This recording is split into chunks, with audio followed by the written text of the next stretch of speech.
Film diawali dengan memperlihatkan segerombolan polisi sedang berusaha menggagalkan sebuah transaksi narkoba. Mereka telah menunggu berminggu-minggu untuk mengeksekusi transaksi kali ini. Terlihat seorang mafia bertubuh besar masuk ke dalam sebuah klub dengan membawa sebuah tas. Tak lama kemudian, salah satu pegawai klub mengambil tas tersebut. Pegawai klub itu kemudian bersiap-siap ganti baju untuk lanjut membawa barang haram itu ke bandar utama. Namun, tiba-tiba seorang wanita muncul dari belakang dan menyetrumnya hingga pingsan. Para polisi sudah menunggu di luar untuk menghadang pegawai bar tadi, namun ia tak kunjung muncul. Hingga akhirnya mereka memutuskan untuk menangkap si mafia bertubuh besar barusan.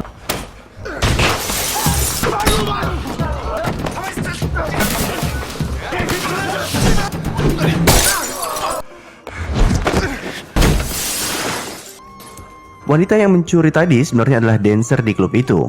Ia dan temannya akhirnya menghabiskan malam dengan bersorak gembira. Para polisi sendiri hanya bisa pasrah menangkap si gangster namun tanpa barang bukti. Kita berpindah scene, mari saya kenalkan karakter utama dalam film ini. Pria ini bernama Cha Tae-sik, kita panggil saja Tae-sik. Dia baru pulang dari belanja dan bertemu anak tetangganya yang masih kecil bernama Somi. Sehari-hari, Tae-sik menjalankan usaha pegadaian di gedung apartemen yang ia tinggali. Somi sendiri terlihat banyak cicet ke Tae-sik walaupun ia tak berkomentar apapun. Melihatnya habis belanja daging, Somi bilang kalau dia juga suka makanan tersebut. Alhasil, Tae-sik terpaksa mengajaknya ikut makan siang. Ternyata, Somi ini bukan dari keluarga berada. Ia juga anak broken home. Tak lama kemudian, ibu Somi berteriak dari balik pintu, mencari anaknya. Somi yang takut ketahuan makan siang sama Tae-sik langsung bersembunyi di balik meja. Tae-sik terpaksa bersekongkol sama bocah ini karena kalau kedapatan mereka berdua bisa dimarahi habis-habisan. Anyway, ibu Somi ternyata adalah wanita penghibur yang curi narkoba yang kita lihat di awal film. Siang itu dia menggadaikan sebuah kamera beserta tasnya. Kita pindah dulu ke mafia bertubuh besar yang ditangkap di awal film. Terlihat tak butuh waktu lama, ia langsung dibebaskan karena tak ada barang bukti. Detektif Kim yang memimpin operasi kemarin nampaknya sangat kesal dan berjanji akan membongkar sarang mereka. Di lain sisi, akibat transaksi kemarin yang amburadul, tak hanya dibuntuti polisi hingga barangnya dicuri orang lain, membuat pemimpin bandar dari Cina bernama Myung-gyu marah besar. Ia tak berhenti menampar Mansik yang juga merupakan seorang bandar dari organisasi yang sama. Ia kemudian memberikan waktu 3 hari untuk menemukan barang curian tersebut atau Mansik akan dieksekusi. Ibu Somi sendiri malam itu didatangi oleh temannya. Mereka bersiteru karena ia menyembunyikan barang curian kemarin. Hal ini ibu Somi lakukan karena merasa upahnya tak cukup. Bahkan ia berencana untuk menjualnya sendiri. Tak hanya menjual barang tersebut, ibu Somi juga seorang pecandu guys. Maka dari itu, Somi sering banget main ke apartemen Tae-sik. Malam itu, dia minta izin buat nginap di sana dan sempat bercerita kalau selama ini dirinya suka dianggap sampah oleh orang-orang. Ia juga bilang tak ada orang yang menginginkannya sejak kecil, bahkan ibunya sendiri. Pagi-pagi buta, Somi sudah pergi setelah diam-diam memberikan nail art ke jari Tae-sik. Tae-sik sendiri hari itu pergi ke sebuah tempat. Kita bisa lihat kalau tempat itu ternyata kuburan bagi mantan istrinya. Di sana kita bisa lihat juga terdapat sebuah sepatu bayi. Pulang dari sana, di tengah jalan ia kembali bertemu Somi yang sedang dipukuli oleh ibu-ibu karena berusaha mencuri. Melihat Tae-sik dari jauh, Somi malah menunjuknya berharap ia akan diselamatkan dan dibawa pulang. Namun saat didatangi polisi, ia malah berpaling. Malamnya keduanya kembali bertemu di sebuah toko dekat apartemen. Somi terlihat kesal dan kembali mencuri dari toko itu. Untung si kakek penjaga ini baik hati dan bilang suatu saat Somi akan belajar dari kesalahannya. Akhirnya di ujung lorong sebelum masuk rumah, Somi bilang minta maaf kalau sudah membuatnya malu. Orang-orang selama ini tak menginginkannya termasuk ibunya. Namun Somi tak membencinya sama sekali karena bagi Somi, Tae-sik satu-satunya orang yang bisa ia sayangi. Begitu sampai rumah, Somi dikagetkan dengan kehadiran salah satu gangster yang menyiksa ibunya untuk mendapatkan narkoba yang sudah ia curi kemarin. Alhasil, mereka berdua pun diangkut ke mobil. Tae-sik sendiri saat akan masuk ke apartemennya sudah sadar kalau ada orang yang membobol masuk. Pas masuk, terdapat 2 orang gangster dan mereka mengaku menginginkan sesuatu dari Tae-sik. Namun tiba-tiba Salah satu anggota gangster lainnya naik ke atas dan memberitahu Tae-sik melalui telepon di mana ternyata tas kamera yang ibu Somi gadekan itu berisikan narkoba yang sudah ia curi. Dengan perjanjian para gangster ini akan melepaskan Somi dan ibunya, Tae-sik terpaksa nurut. Tapi seperti biasa, para gangster ini tak pernah menepati janjinya. Yang ada, mereka malah membunuh salah satu temannya lalu kabur.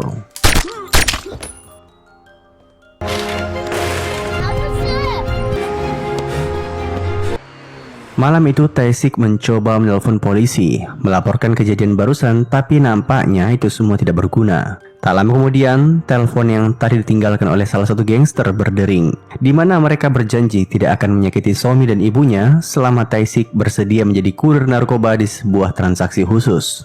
Akhirnya Tae-sik mengikuti seluruh instruksi yang diberikan, mulai dari mengambil sebuah mobil di parkiran, lalu menuju tempat paket itu disembunyikan, hingga akhirnya ia mengantarkannya ke Oh Mang-yu. Namun saat sampai di sana kita bisa lihat nampaknya Mang-yu mengira kalau Tae-sik adalah calon pembeli. Makanya pas dia ngeluarin paket kiriman, dirinya langsung diinterogasi. Tak lama kemudian pimpinan bandar ini nerima telepon dari Man-sik, memberitahu kalau sebentar lagi para polisi akan tiba di sana. Dan kini dirinya akan menjadi pimpinan bandar narkoba di wilayah Korea. Ternyata Tae-sik dijadikan alat untuk menjebak gangster senior ini. Alhasil ia dipukuli dan dilempar dari ketinggian.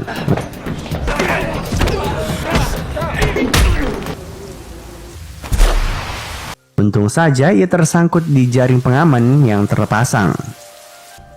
Tae-sik yang belum mengerti situasi mencoba mengejar Mang-yu dan menanyakan di mana Somi beserta ibunya disembunyikan. Para polisi juga sudah mengepung lokasi, namun Mang-yu masih berusaha kabur hingga akhirnya mobilnya rusak parah karena dihadang oleh mobil Tae-sik.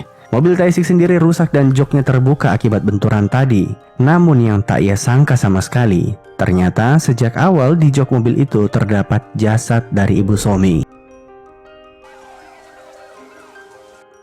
Alhasil Tae-sik pun dibawa ke kantor polisi untuk diinterogasi. Ia juga disuruh tes narkoba dan sebagainya. Namun para polisi dibuat kebingungan dengan hasilnya yang bersih. Belum lagi mereka masih bertanya-tanya apa hubungannya Tae-sik dengan Mang-yu. Sembari Tae-sik diinterogasi oleh penyidik, detektif Kim dan anggotanya mencoba mengecek apartemen miliknya. Dan ia sangat kaget saat menemukan jasad salah satu gangster yang ia kalahkan di awal film. Tak sampai di sana, file mengenai Tae-sik di database kepolisian ternyata bersifat rahasia dan membutuhkan akses khusus dari Badan Intelijen Internasional. Tae-sik sendiri sejak melihat jasad ibu Somi belum berkata sepatah kata pun. Ia hanya terdiam. Saat interogasi tak sengaja ia melihat kartu permainan yang Somi berikan kepadanya. Dan dari sana, ia pun memutuskan untuk menemukan Somi dengan tangannya sendiri.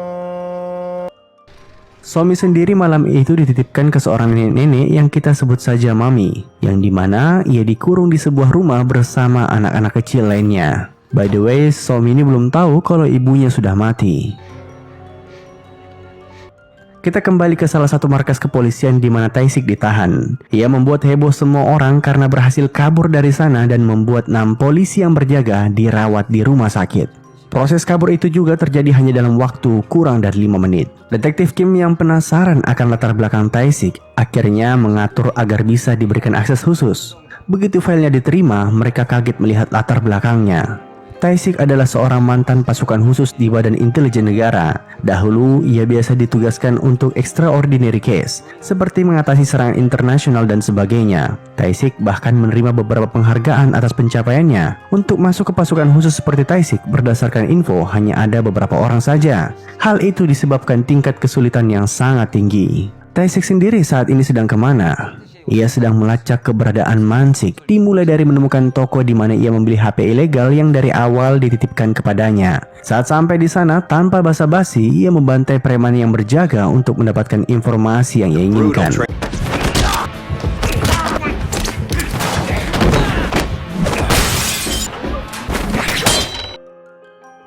Di lain sisi kita bisa melihat kalau Man-sik dan saudaranya berhasil menemukan teman ibu Somi yang ikut mencuri narkoba miliknya. Dan ia pun ikut dihabisi. Oh iya, biar jelas, gangster yang dari awal mencuri ibu Somi ini namanya Yong. Ia adalah adik kandung dari Man-sik. Sore itu, Yong mengirim salah satu anggotanya untuk menghabisi Mang-gyu yang berhasil kabur keluar dari tahanan. Ia mengutus satu orang yang bernama Rowan dan ternyata orang ini memiliki kemampuan bela diri di atas rata-rata. Bahkan, ia bisa membantai Mangyu dan bawahannya seorang diri. Kita kembali ke Tae-sik yang berhasil mengatur pertemuan dengan salah satu kerabat Yong. Ia bernama Kim Chi-gon. Selain memiliki sebuah klub malam, Kim Chi juga mempunyai bisnis kotor, yaitu menjual organ manusia di black market. Malam itu, salah satu sandera Tae-sik dari tempat tadi berhasil mengatur pertemuan. Dengan mudahnya, Tae-sik masuk ke sana. Ia bahkan tak sengaja berpapasan dengan Mansik saat naik eskalator ke lantai atas. Singkat cerita, Kim Chi mengatur pertemuan di toilet. Tak lama kemudian, Tae-sik datang dan memberinya pelajaran berharga.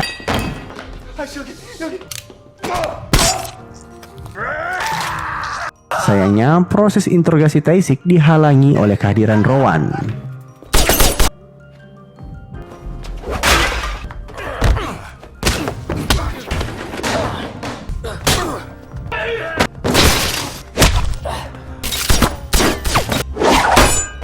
Rowan yang kehabisan peluru memilih untuk melarikan diri ke kerumunan. Mansik tak lama kemudian ikut muncul dan dengan sengaja menjatuhkan sebuah HP untuknya. Di saat yang bersamaan, detektif Kim muncul dan mengejar mereka semua. Alhasil, Mansik dan rombongannya kabur. Sedangkan Tae-sik ternyata tadi sempat terkena tembakan dan berusaha kabur dengan sisa tenaganya. Tak lama kemudian, Mansik kembali menelpon di HP yang ia berikan tadi. Dengan santainya, ia merasa tak berdosa akan apa yang sudah ia lakukan kepada ibu Somi. Malam itu Tae-sik kehilangan banyak darah akibat lukanya. Ia pun terpaksa menemui salah satu teman lamanya yang dulu tugas bersama di kesatuan pasukan khusus. Pria ini bernama Dalso. Sejak pensiun, ia bekerja sebagai sopir truk dan dengan alat-alat sederhana, mereka melakukan operasi untuk mengeluarkan peluru yang bersarang di perutnya.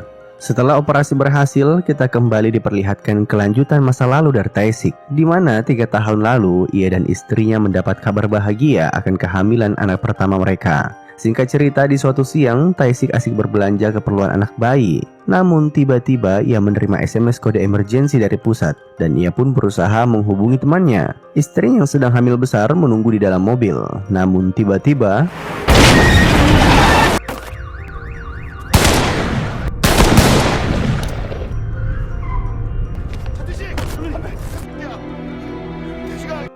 saat sadar, Tae-sik langsung meminta bantuan untuk dipersenjatai dalam menjalankan balas dendamnya. Namun, permintaan itu awalnya ditolak. Dalso memperingatkan kawannya untuk jangan kembali ke dunia yang sudah ia tinggalkan. Namun Tae-sik bilang kalau dia harus menemukan seorang gadis kecil. Ia satu-satunya orang yang mampu untuk menyelamatkan anak itu. Tae-sik juga memutuskan untuk memulai dari awal, ditandai dengan mencukur rambutnya kembali seperti dulu. Tak lama kemudian, detektif Kim berhasil menelponnya, memberitahu kalau keberadaan Somi telah ditemukan di sebuah wilayah di kota. Hal ini sengaja ia informasikan agar Tae-sik ke sana dan detektif Kim sudah bersiap dengan beberapa anggotanya. Sebelum menutup telepon, Tae-sik memberitahu secara singkat dalang dibalik semua tragedi ini. Mendengar nama para bandar yang tadi Tae-sik sampaikan, keesokan harinya detektif Kim dan anggotanya kemudian ke pelabuhan untuk menemui salah satu mantan napi yang sampai saat ini masih suka jual sabu. Dibanding dijebloskan kembali ke penjara, mantan napi ini membeberkan informasi mengenai sistem penggunaan anak-anak sebagai kurir narkoba di kota, di mana keuntungannya para polisi yang berjaga tak akan mencurigai mereka. Di lain sisi, sejak semalam Tae-sik sudah berada di wilayah tempat Somi ditahan. Terlihat ia keliling mencari-cari vending machine yang rusak. Tapi untuk apa? Ternyata pas paginya, salah satu vending machine itu merupakan tempat transit bagi mainan yang berisikan narkoba. Teman-teman Somi yang juga ditahan disuruh mengambil mainan itu, lalu nanti mereka tukarkan dengan sebuah sepatu di toko game, di mana sepatu itu berisikan berbagai kartu ATM sekali pakai. Sehabis mereka menarik uang transaksi, anak-anak ini akan diangkut kembali ke markas. Tae-sik sendiri bisa tahu kalau mainan itu isi narkoba karena pengalamannya kemarin sewaktu disuruh jadi kurir. Sewaktu mengikuti anak-anak itu dari belakang, keberadaan Tae-sik sendiri sempat terdeteksi oleh polisi. Untung saja ia kembali berhasil meloloskan diri.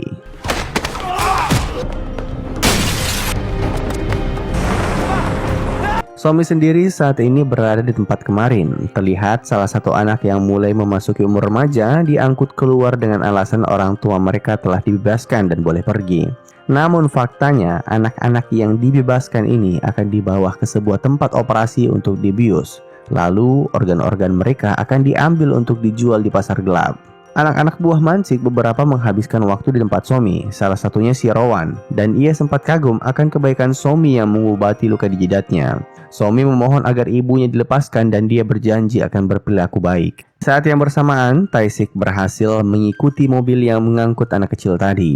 Di gedung tua dan usam itu ternyata menjadi tempat produksi narkoba, di mana Yong juga ada di sana sebagai pengawas.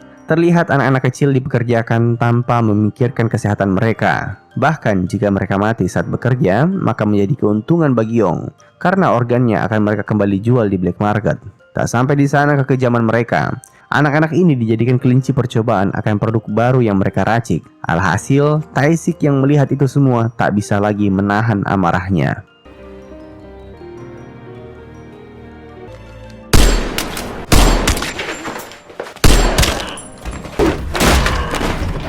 Yong disiksa habis-habisan. Taisik juga menelpon saudaranya si Mansik dan mengatakan jika dia ingin saudaranya hidup-hidup, maka mereka harus membebaskan Somi. Alhasil waktu pertemuan keduanya pun diatur, namun tetap saja ternyata itu semua cuma akal-akalan Taisik, karena di tangannya Yong tetap harus mati untuk menebus semua dosanya.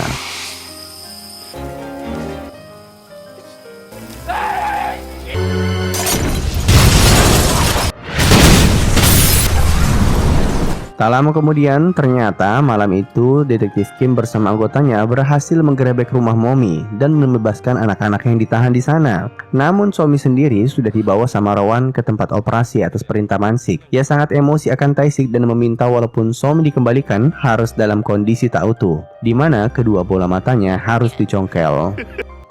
Malam itu Taisik mendatangi markas Mansik sendirian.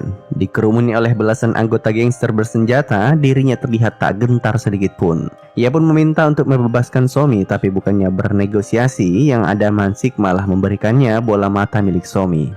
Dengan santai, ia mengatakan bahwa itulah akibatnya jika bermain-main dengan bandar narkoba. Taisik sendiri sembari menahan amarahnya, bertanya ke Mansik, apakah dia memiliki gigi emas? Karena dirinya seorang penjaga pegadaian dan dengan senang hati ingin mencabutnya satu persatu.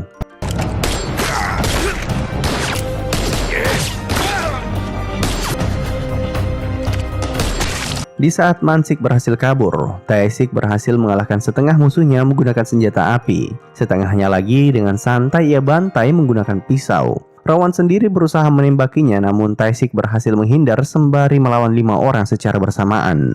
Alhasil di ujung pertarungan tersisa Taisik seorang diri dan Rowan yang kehabisan peluru.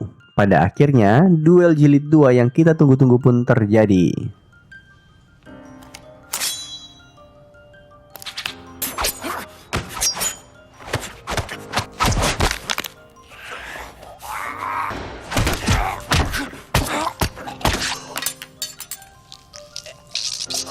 Mansik tak menyangka kalau Taisik berhasil memojokkannya hingga akhirnya ia berusaha kabur menggunakan mobil di parkiran.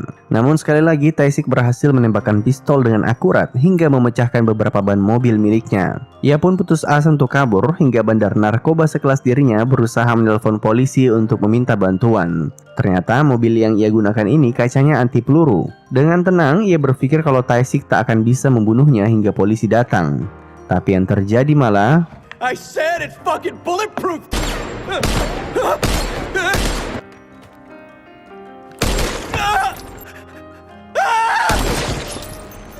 berakhirlah semua pembalasan dendamnya. Namun Taisik merasa putus asa karena 4 tahun lalu ia tidak bisa menyelamatkan istrinya. Lalu sekarang ia tidak bisa menyelamatkan Somi. Ia pun sempat berpikir untuk bunuh diri.